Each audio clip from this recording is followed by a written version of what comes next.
This is Papa Seth TV, and for today's video, ang pag-uusapan natin is kung paano nga ba kumuha ng PSA online. So, yan ang pag-uusapan natin. So, panibagong vlog at panibagong aral na naman tayo. So, bago ko umpisahan, syempre, intro muna tayo. Subscribe now and press the bell icon. Never miss an update.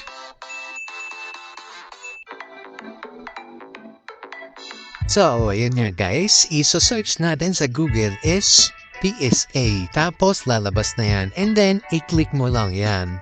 PSA Birth Certificate. Yan. Click mo yan.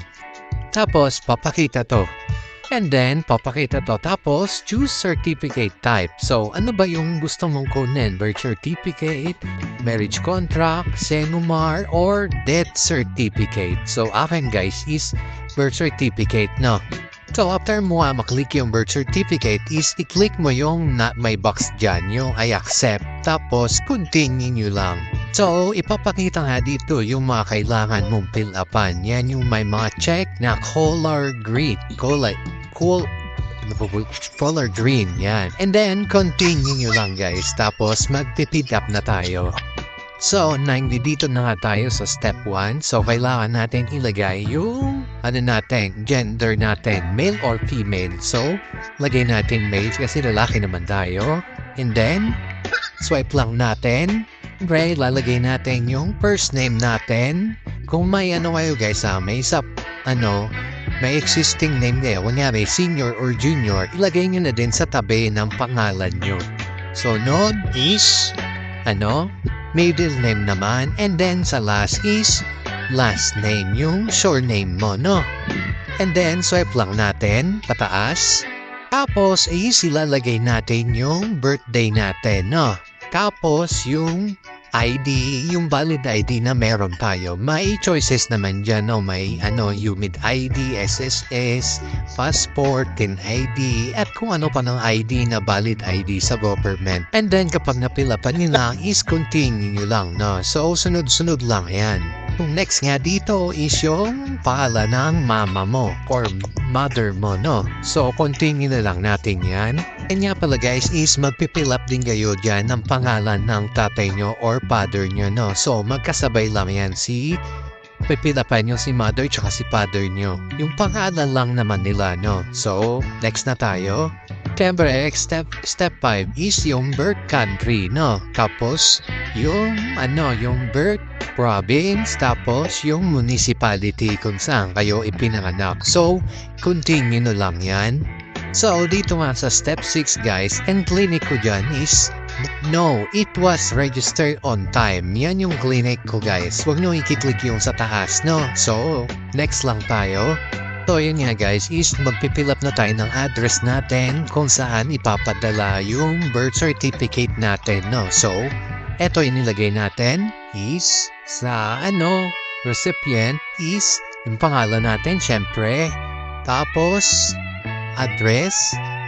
Dapat kompleto lahat yan guys kasi nagre-red yan kapag hindi kompleto, no?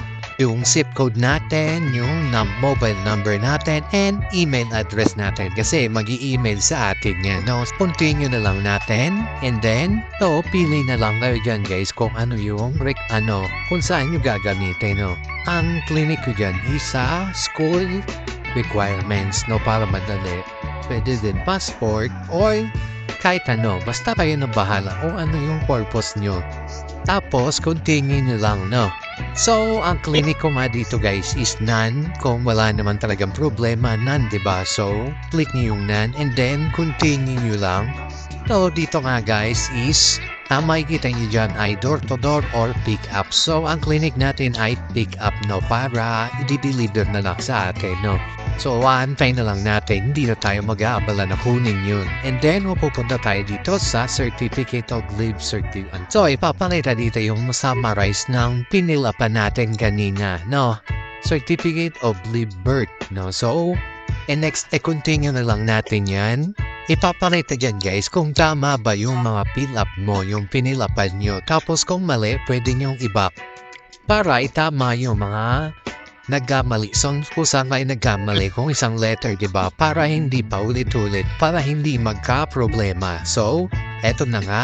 Pipili ka dyan kung ilang copy, no? So, ang isang copy is 365 ang isang copy, no, guys? So, mura na, no? And swipe lang natin and check mo yung guys, yung confirm. Tapos, continue lang. Yan, kulay green na yan.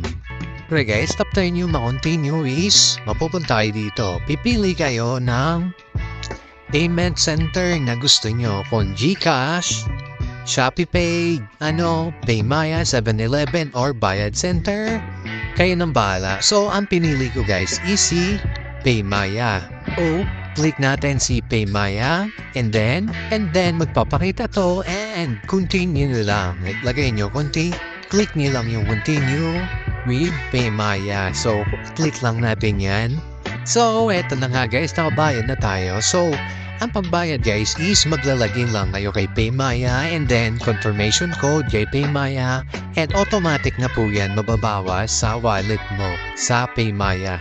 365 lang po, walang hidden charges, no? Kung ano yung nakalagay doon kay PaySA, yun din yung ibabawas sa wallet nyo. So after na natin magbayad is ang lalagay dito is your PayMaya payment was successful. So successful na guys, no?